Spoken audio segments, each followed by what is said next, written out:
प्रशासक आणि सत्ताधारी यांच्यातर्फे जे आता अन्यायकारक करवाढ केलेली आहे, जी की काही ठिकाणी तिप्पट आहे, चौपट आहे, काही ठिकाणी 10 पट आहे, याच्या विरोधात आपण सर्वजण इथं जमला. त्यांना पहिल्यांदा मी सलाम करतो, कारण आपल्या ह्या लोकशाही देशामध्ये आपल्यावरती होणारा अन्याय, आपल्या सभोवती होणाऱ्या चुकीच्या गोष्टी विरोधात प्रत्येक नागरिकानं, पक्षाच्या विरोधी प्रत्येक नागरिकानं आवाज उठवणं ही आपली सगळ्यांची जबाबदारी आहे. आणि ती तुम्ही आज पेललाय आणि त्याप्रमाणे तुम्ही इथे उपस्थित आहे, त्याबद्दल मला वाटतं तुमचं अभिनंदन करायला पाहिजे. मी इथं पलूस डॉक्टर असोसिएशन आणि पलूस विकास मंच पलूस तर्फे मी काही गोष्टी मांडणार आहे. आम्ही पलूस विकास मंच तर्फे मागच्या मंगळवारी या सर्व गोष्टीच्या साठी सर्व माहिती घेण्यासाठी नगरपालिकेमध्ये गेलो. त्या ठिकाणी कर निरीक्षक पाटणकर म्हणून आहेत, त्यांच्याबरोबर जवळजवळ 1 तासभर चर्चा केली. कारण आम्हाला पहिला समजून घ्यायचं होतं की त्यांनी कोणत्या आधारावर ही करवाढ केलेली आहे. कारण ही करवाढ ही जी आहे, माझ्या हातामध्ये हा एक ठराव आहे. त्यांच्या सांगण्यावर मला लक्षात आलं की 27 मार्च 2023 रोजी ज्यावेळी जगताप नावाचे प्रशासक या ठिकाणी होते, त्यांच्या सहीनिशी जो ठराव मंजूर केलेला होता, त्या ठरावाप्रमाणे ही करवाढ केलेली आहे. आज 3 वर्ष झालं, 23 साली या ठिकाणी बसलेले 1000 लोक, त्या ठिकाणी सत्तेत नसणारे आणि सत्तेत असणारे, त्या सर्वांनी त्या ठिकाणी 3000 हरकती दाखल केलेल्या होत्या. आज सांगायत या 3000 हरकतीबद्दल काहीही प्रशासनाकडून रिप्लाय आलं नाही. त्याच्यावरती फेर सर्वेक्षण सांगितलं होतं, फेर सर्वेक्षण झालेलं नाहीये. ती 3 वर्षापूर्वी जी भूमिका सत्तेत असणाऱ्या लोकांची विरोधाची होती, आज ती लोक हीच करवाढ, तीच करवाढ एवढ्या मोठ्या प्रमाणामध्ये जी झालेली होती ती मान्य करून लोकांच्या वरती लागू केलेली आहे. ही अत्यंत अमानुषपणे, म्हणजे हे यांचा दुतोंडी कारभार आहे असं मला वाटतंय. कारण ज्या वेळेस 3 वर्षापूर्वी तुम्ही विरोधात होता, विरोधात म्हणजे हरकती घेतलेल्या, तुम्हीच हरकती घेतलेल्या होत्या, आणि तोच ठराव तुम्ही आज पुन्हा लोकांच्या पर्यंत मांडताय आणि तो सध्या तुम्ही याच्यासाठी तुम्ही लागू करताय.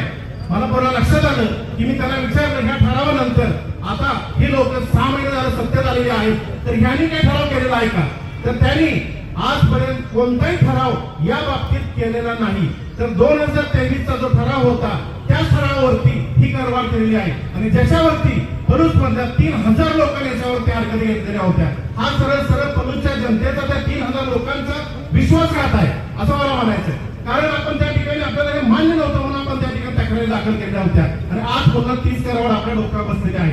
हा एक त्यांचा प्रश्न आहे. आता परवा मी त्यांची प्रेस कॉन्फरन्स ऐकली, त्यांनी सांगितलं की वृक्ष संवर्धन कर कमी करतो, हे कर कमी करतो, ते कर कमी करतो, आणि एकीकडे ते सांगतायत की प्रशासनाकडून आलेलं आहे, आम्हाला याच्यामध्ये काही बदल करता येत नाही. आणि मग हे कर कसे काय तुम्ही बदल करू शकताय? जर तुम्हाला हे अधिकारच नव्हता तर मग तुम्ही सांगताय कसं? एकीकडे सांगायचं आम्ही कमी करतो आणि दुसरीकडे सांगायचं आणि वरून मेसेज आलेला आहे, वरून GR आलेला आहे. तर हा पहिल्यांदा तुम्ही समजून घ्या की 1965 चा नगरपालिका अधिनियम जो आहे त्याच्यामध्ये काही गाईडलाईन दिलेले आहेत, नियमावली दिलेली आहे, त्याप्रमाणे हा कर लादण्यात येतो. आणि असं काही नाहीये की वरून जर सांगितलं गेलं असेल किंवा काही जर केलं असेल तर नगरपालिकेमध्ये हे जे काही आता आपण दिलेले, आपण निवडून दिलेले जे लोकप्रतिनिधी आहेत, त्या सर्वांनी मिळून त्या ठिकाणी मीटिंग मध्ये याबाबत चर्चा करून ठराव संमत करून तो ठराव लागू करायला पाहिजे. तसं कोणतीही गोष्ट त्यांनी केली नाही आणि सरळ त्याच्यावरती त्यांनी त्या पद्धतीने तिप्पट चौपट हा अशी आकारणी केलेली आहे.